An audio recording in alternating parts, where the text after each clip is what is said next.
Marcos ou São João, capítulo 3. Se você for bom de endereço, você vai achar o versículo 29 e o versículo 30.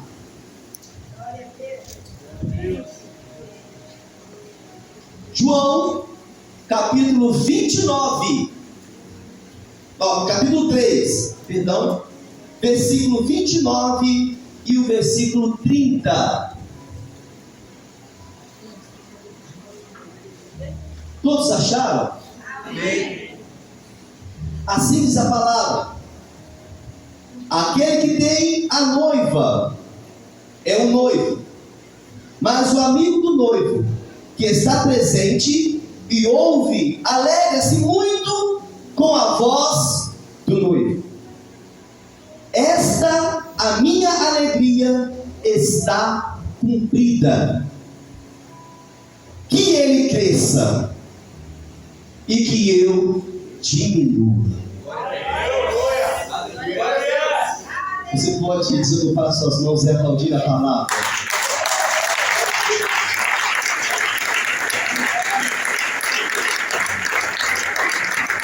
Tem uma tradução que diz: ele deve crescer, mas eu devo diminuir.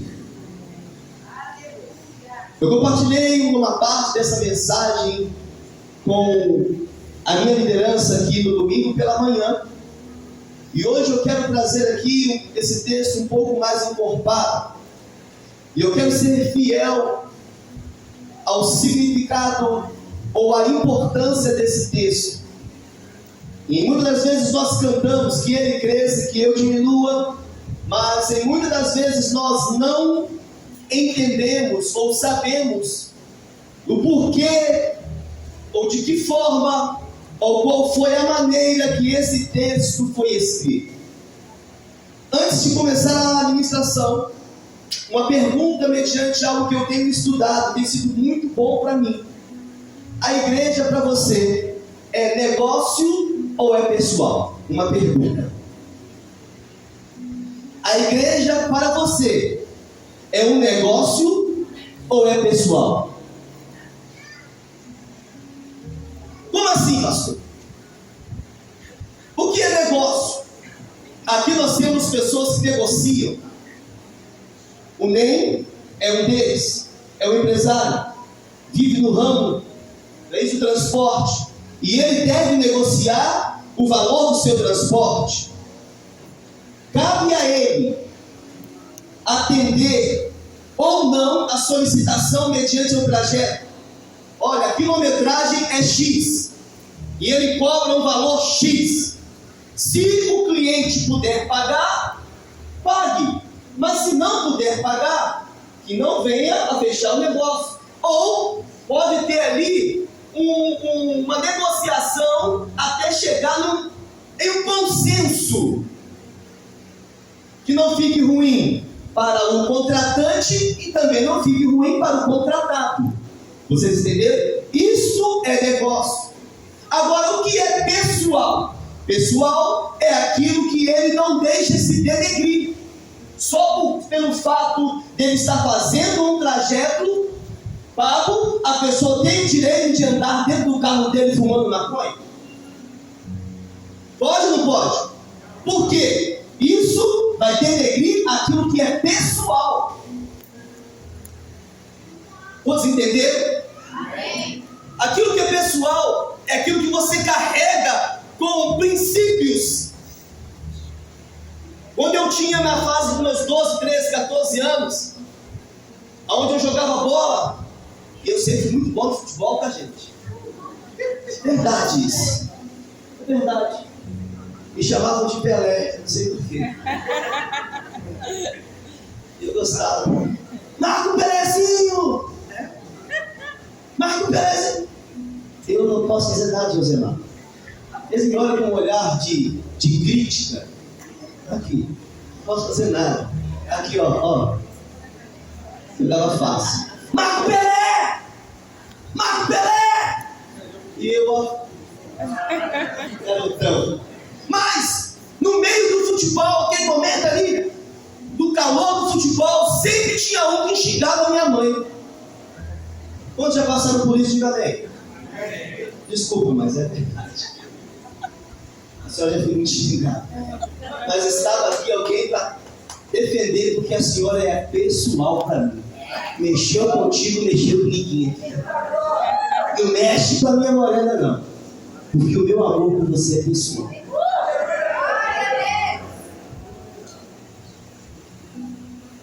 Não é negócio. Então a pergunta que eu faço a você hoje, na igreja: o que é igreja para você? É negócio ou é pessoal?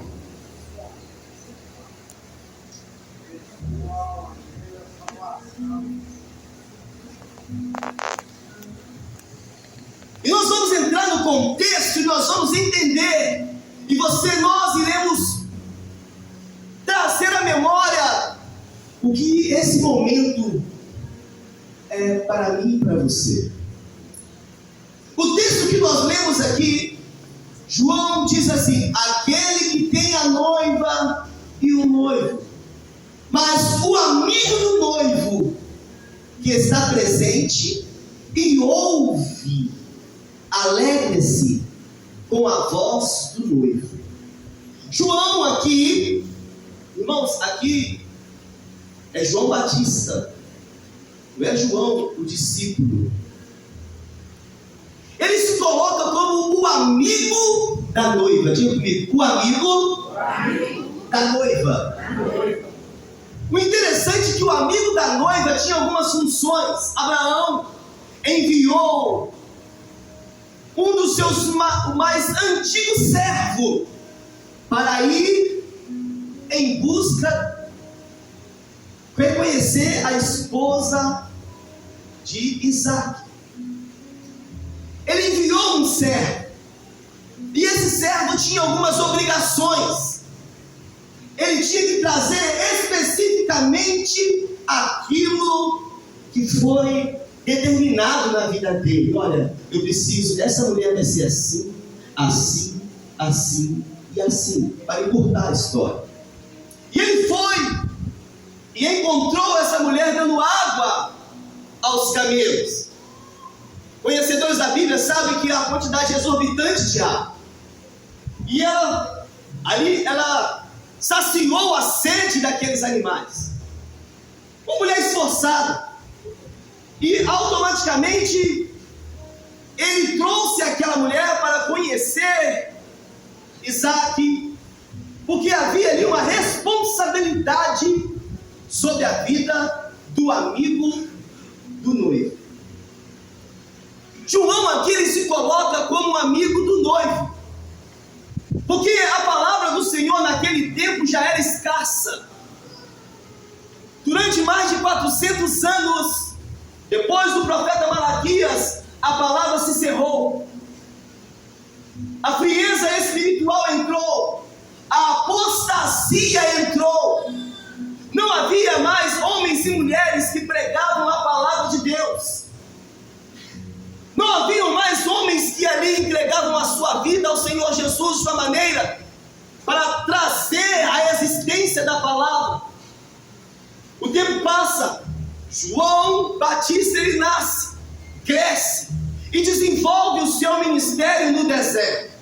E agora João Batista ele começa a pregar a palavra. Ele foi o precursor da palavra do Messias, trazendo à existência a vinda do Messias. Mas como precursor da palavra, como aquele que estava trazendo a abertura da vinda do Messias, o ministério daquele que é primeiro não é fácil. Entenda isso. E a palavra que João Batista trazia naquele tempo não era uma palavra agradável aos olhos. Era uma palavra de exortação. Era uma palavra de dura. Mas o que me chama a atenção é que vinham aproximadamente mais de 40 mil pessoas de todos os lados, pastores, para acompanhar aquela ministração no deserto. E ali, juntamente com João Batista, havia sobre ele uma palavra profética. Um dia o Rei dos Reis, Senhor dos Senhores, vai fazer parte desse culto.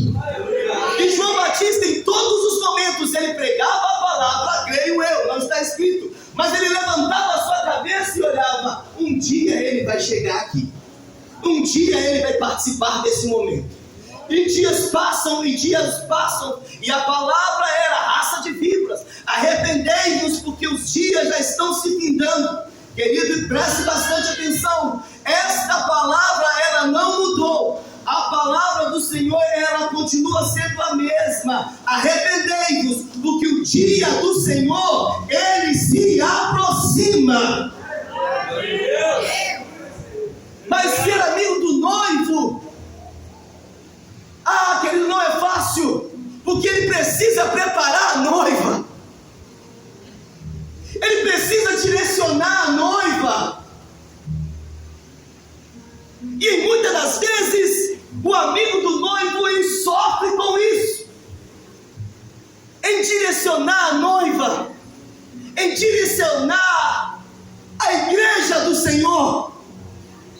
Como amigo do noivo, e muitas das vezes nós vimos que às vezes nós tratamos a igreja como negócio e não pessoal, e é muito sério isso.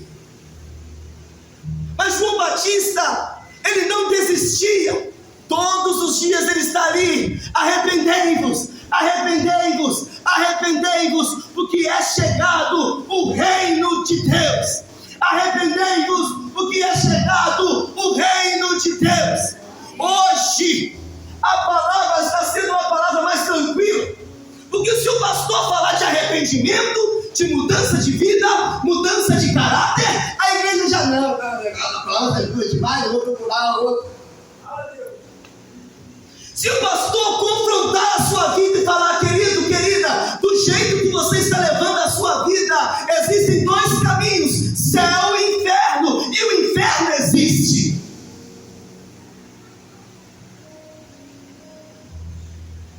Interessante que o caminho que conduz à perdição é largo, é o estilo de vida de muitos. Que conduz à vida eterna é estreito.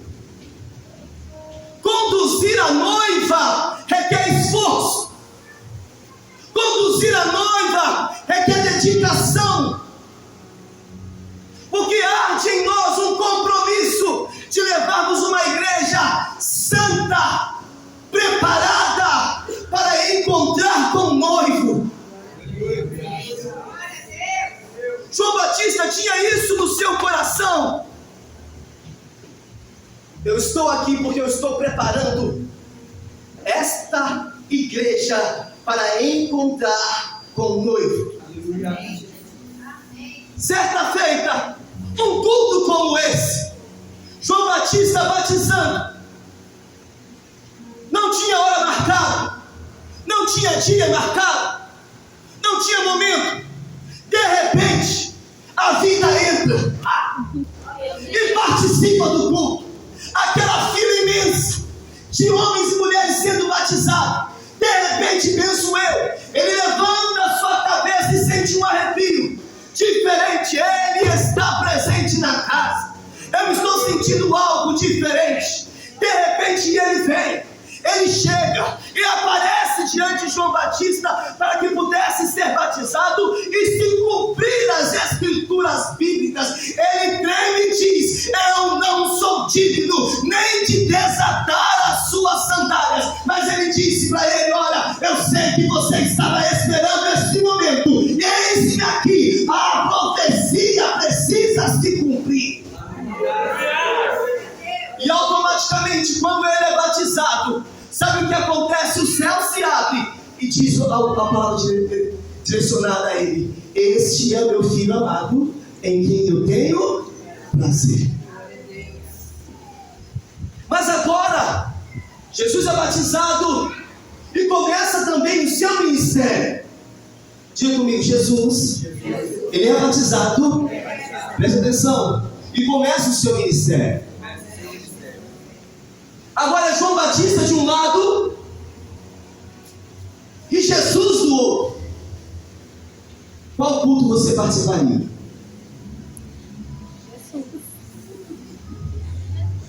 Desculpe. Qual culto, Edmilson? Tem muito tempo que eu não vejo você falar nada. Me ajuda a pregar, meu filho. O que você escolher, a igreja faz. Qual culto você participaria?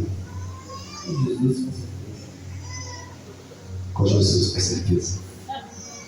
Quantos aqui escolheriam Jesus? Diga amém. Amém. Quantos escolheriam o culto de João Batista? Diz amém.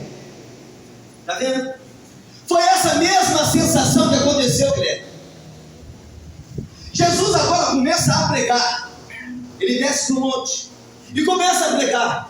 No culto de João Batista, a mesma palavra: arrependei-vos, arrependei-vos, arrependei-vos, arrependei-vos, porque é chegado o reino de Deus. Mas dentro dele estava assim: o noivo está presente na casa. Entenda, porque a preparação da noiva não é só porque o noivo está presente, ela é constante até que ele venha. Entendam? E agora Jesus começa a curar. O culto com Jesus agora é diferente. Cego enxerga, surdo ouve, paralítico anda, e as coisas começam a acontecer do lado de cá. E as coisas do lado de João Batista começam a diminuir. Aqueles que eram discípulos de João Batista agora já estão migrando para o lado de lá. Já viu aquelas pessoas que correm atrás do milagre, deixam de correr atrás do Deus do milagre? É assim muitas das vezes que as coisas acontecem. Eu vou para lá porque o milagre está lá. Não, entenda. Mas as pessoas começam a ver: do lado de lá tem cura, do lado de lá tem profecia. Não, muito sinal não tem isso não. Eu vou lá para... sei lá para onde. E agora Jesus começa, segue enxergar. E agora aquela multidão que estava do lado de João Batista começa a migrar, diminuir, diminuir, diminuir, diminuir. E do lado de Jesus agora começa aquela multidão começar a crescer, crescer, crescer, desenvolver, avançando. Agora, os discípulos que estavam com João Batista começam a questionar João Batista, dizendo: João, está acontecendo alguma coisa errada. Olha o que está acontecendo, você não está vendo, João? O seu ministério está diminuindo. Estão indo todos para o lado de lá. Faça alguma coisa diferente, João. Você precisa mudar o seu estilo. Você precisa mudar a sua maneira de pregar. Essa palavra sua de arrependimento já não serve mais, João. Muda, muda. Está diminuindo a quantidade de pessoas do templo. Pastor, muda a maneira de que você tem de pregar. Trabalha mais uma forma mais coach, uma coisa mais leve, uma coisa mais tranquila de se engolir. Pastor Wellington, não precisa de você ser tão enfático nessa área. Olha, o que Deus quer é o coração. Deixa a igreja do jeito que está. Querido, entenda, nós temos responsabilidade com a noiva do Cordeiro.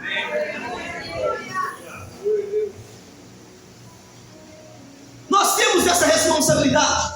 Pastor Wellington, muda a essência. É o que está acontecendo. Mudando. As coisas estão se transformando. O pecado já não é pecado. É a maneira que você tem de enxergar. E a igreja está crescendo, a noiva do Cordeiro, que sou eu, que é você, que somos nós. Temos nos deixado se levar como se não existisse uma promessa. A igreja, a noiva, vai se encontrar com o noivo. E nós negociamos com a noiva. O que é negociar com a noiva? O amigo do noivo não pode negociar ou flertar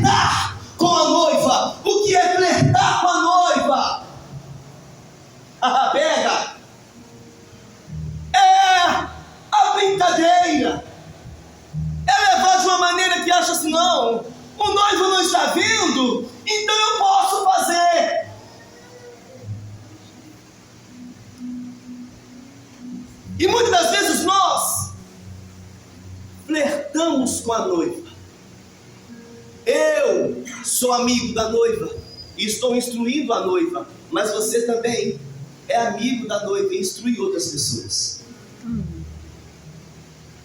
E às vezes nós flertamos, brincamos com a noiva, brincamos de ser noiva. E a pergunta foi: é negócio ou é pessoal? Se a igreja para você é pessoal, você não brinca com a noiva. Você não admite que brinque com os sentimentos da noiva. Você não admita que brinca com o altar da noiva. Se a igreja é pessoal para você, você não brinca com o seu ministério. Você não brinca com a igreja do Senhor. Mas se for negócio, pode brincar, pode flertar, pode tratar de qualquer maneira. Mas se é pessoal, as coisas precisam mudar. As coisas precisam mudar. A noiva vai se encontrar com o noivo. Isso é fato. Como amigo do noivo, eu tenho responsabilidade de ministrar a vocês nessa noite. Não é tempo de ficar flertando com a noiva. Não é tempo de brincar com a noiva. A palavra ela irá se cumprir, então ela já está se cumprindo. E às vezes nós flertamos. Pode contar comigo, viu, pastor? É negócio. O seu ministério, se for negócio, hoje é o momento de você colocar na balança. Hoje é o momento de nós colocarmos na balança. Que Deus tem confiado a você. É negócio ou é pessoal? Se for pessoal, você não admite que brinca. Se for pessoal, você não brinca com o altar. Se for pessoal, você não brinca em tocar. Se for pessoal, você não brinca em ser diabo. Se for pessoal, você não brinca em ser líder. Você não brinca de ser crente. Se for pessoal, querido, você entende o que você está fazendo aqui, fazendo pelos outros, é porque você é noiva. É noiva, é noiva. E noiva tem compromisso. Noiva tem compromisso. Noiva tem compromisso. Noiva tem compromisso.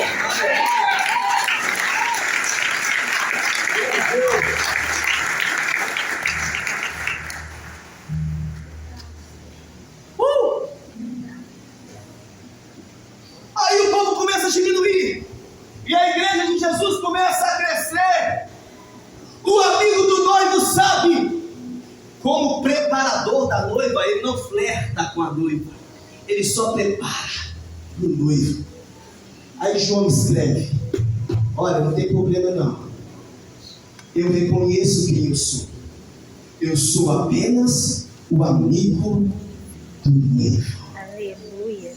Que ele cresça. E que eu diminua. Então, se eu estou diminuindo, é porque eu preparei uma noiva que está crescendo.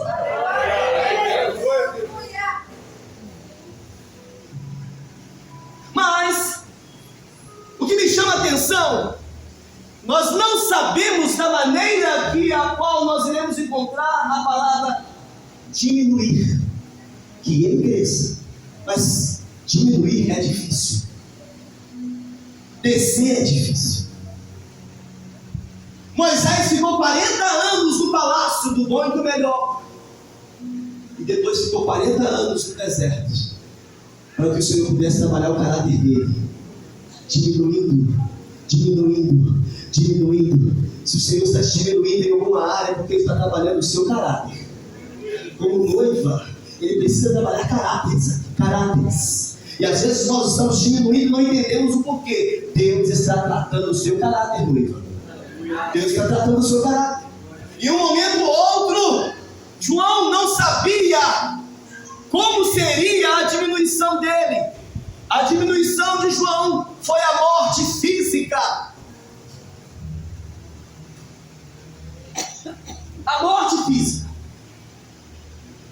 Chegou ao ponto que ninguém mais se lembrava do amigo do noivo.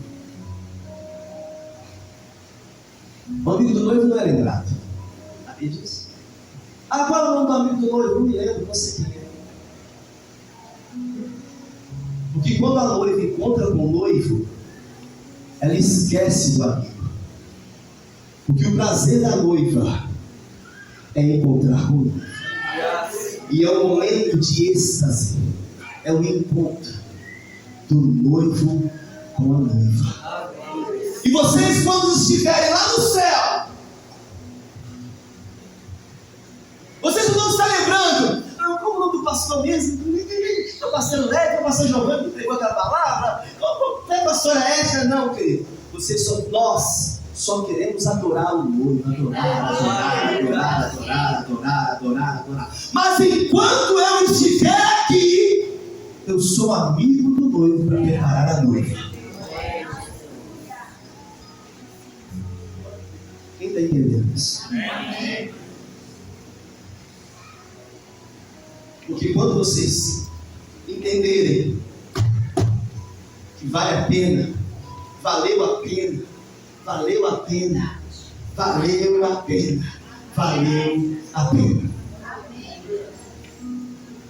a palavra do Senhor, querido, me conta lá em Filipenses capítulo 1, caminhando para o final. Apóstolo Paulo, um outro. Apóstolo Paulo, pastor Júnior,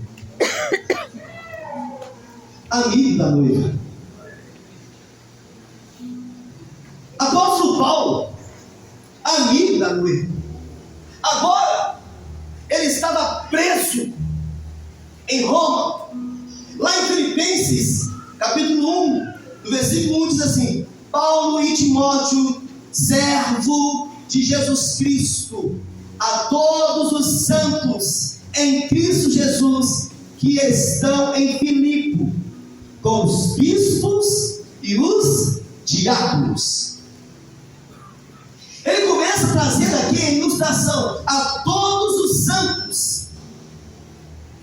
Qual é o significado da palavra santo? Separado. A todos os santos. Vamos aumentar. A toda uma igreja separada. Ele estava escrevendo aqui para uma igreja separada.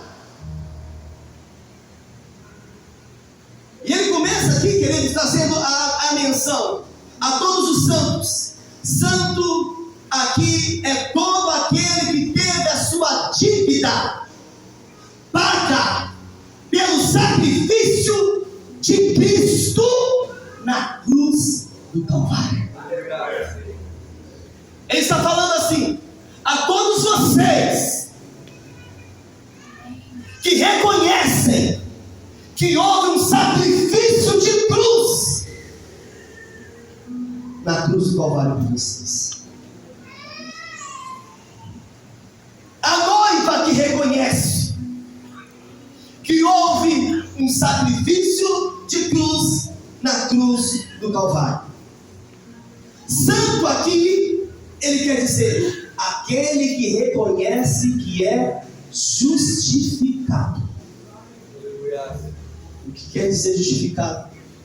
É ser comprado como escravo, mas não viver vida de escravo.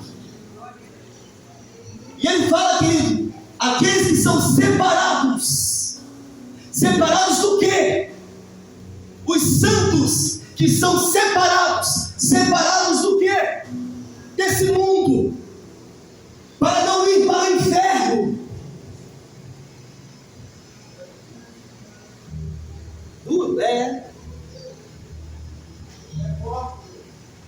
A todos vocês que foram separados e entendem a vocação que está sobre a sua vida,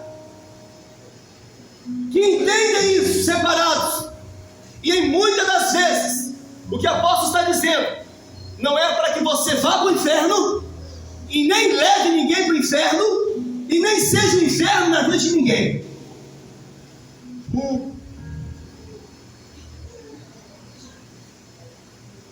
A vocês que são separados, santos, que não levem uma vida pecaminosa que leva ao inferno, não vá para o inferno e não leve ninguém para o inferno, ou nem seja um inferno na vida de alguém.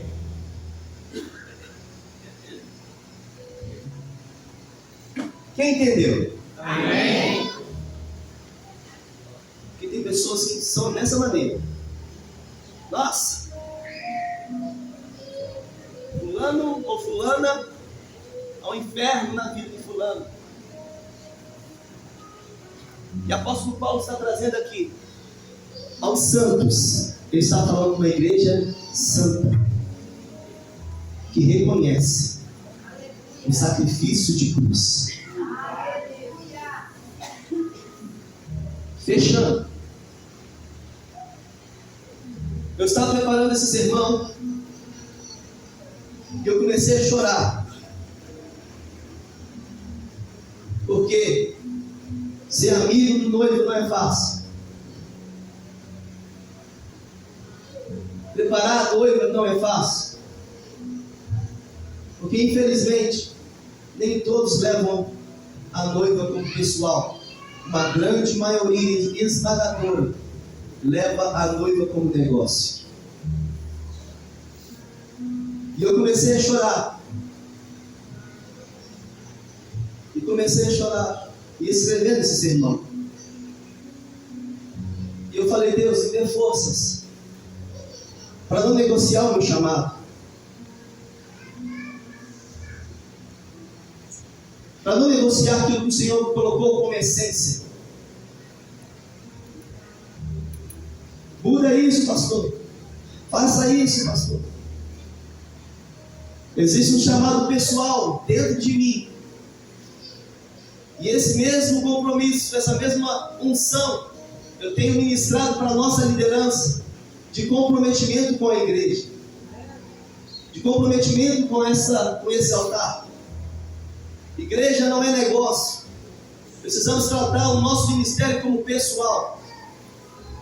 E eu, escrevendo, comecei a chorar. E enfim, eu falei: Deus, é muito difícil, é complicado, mas que o Senhor coloque essa palavra no coração de cada um que entrou nesse ministério, para que possa entender que igreja não é negócio. Igreja, ela é pessoal. Precisa tratar aquilo que Deus colocou na sua mão com mais responsabilidade, como noiva. Precisa tratar aquilo que o Senhor confiou a cada um de vocês que estão aqui. Aqui não é passarela para você desfilar com sua roupa nova, nem com seu sapato novo. Aqui não é passarela para você desfilar o seu corpo todo cortado ou cortado. Aqui não é, querido, qualquer lugar. Aqui é um lugar de preparação, aonde nós entendemos que um dia a trombeta vai soar, e você como noiva vai encontrar com o noivo, e juntos nos ares com ele nós viveremos para sempre. Isso é a palavra do Senhor, vai se cumprir no nome de Jesus.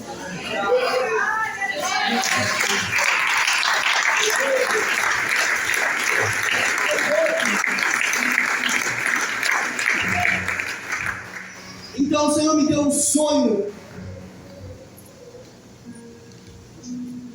O Senhor me deu um sonho essa madrugada.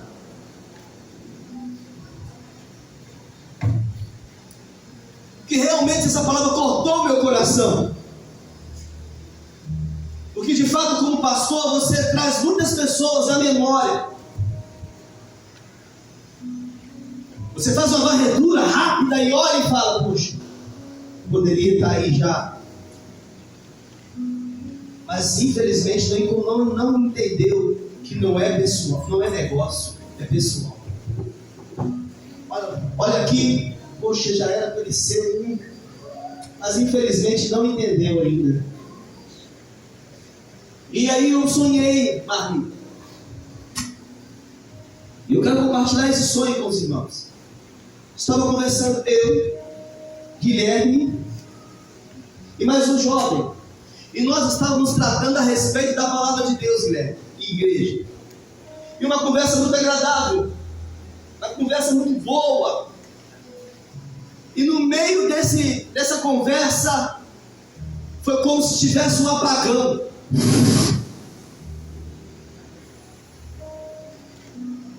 Apagou tudo.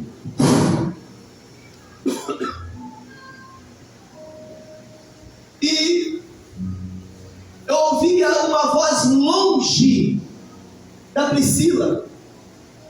E ela falava assim: olha, lá em Betim foi tudo destruído, tudo acabado. Olha, não sobrou nada na cidade de Betim. E eu estava ouvindo, já viu quando alguém começa a te chamar e você começa a escutar aquela voz longe, longe? E eu escutando a voz da Priscila longe, bem longe. E de repente, eu abri os meus olhos e vi que eu estava coberto de cinzas. Todo tomado por cinzas.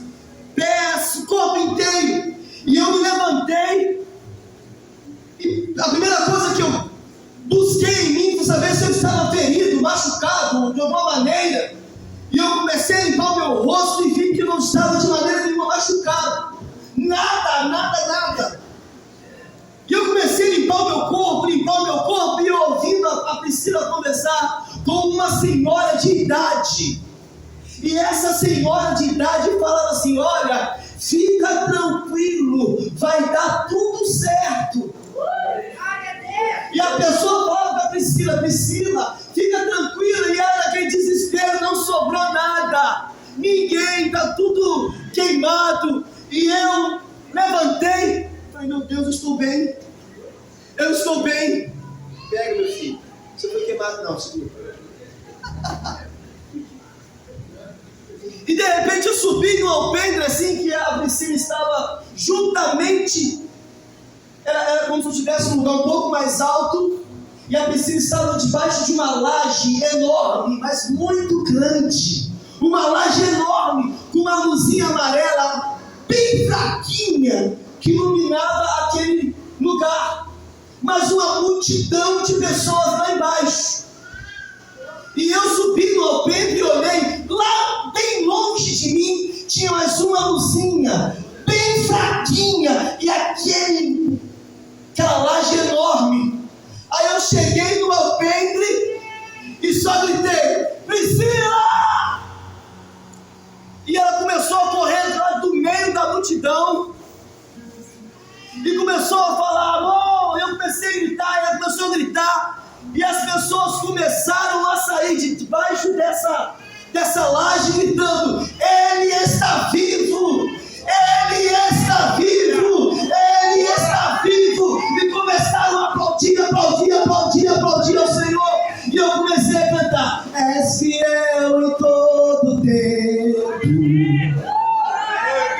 em todo tempo tu és tão bom.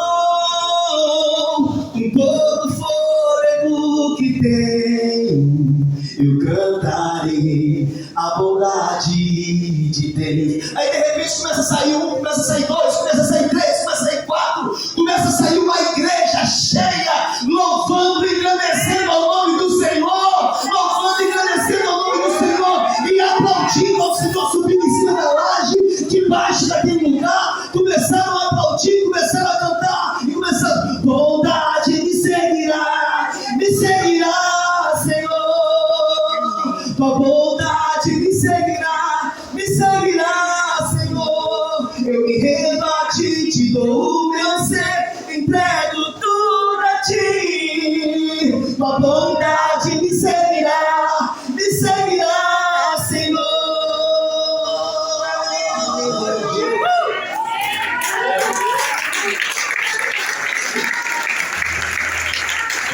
E o Espírito me acordou e disse: vai valer a pena.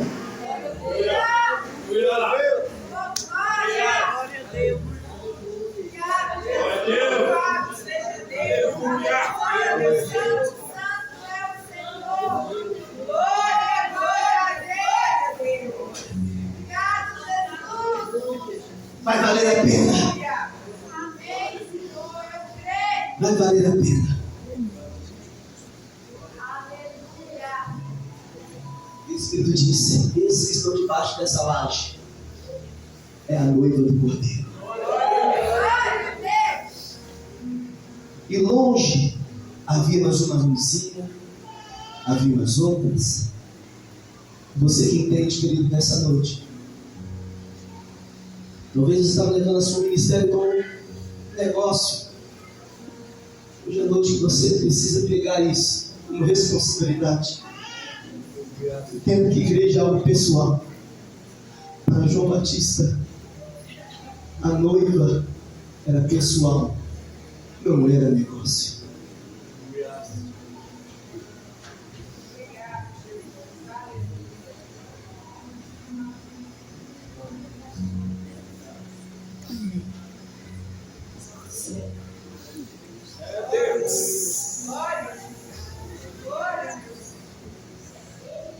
E o pastor querido leva um rebanho e quer ver ninguém sendo condenado. Ninguém sendo condenado. O desejo de todos os pastores é fazer com que o rebanho que foi confiado a ele, a mim, tenha um encontro com o noivo. E a Bíblia diz que a ovelha ouve a voz do seu pastor e segue. Talvez é a noite de você mudar o seu pensamento e trazer a essência desse ministério para o seu coração. É pessoal. Aquilo que Deus confiou a mim. Você pode se colocar de pé nessa noite?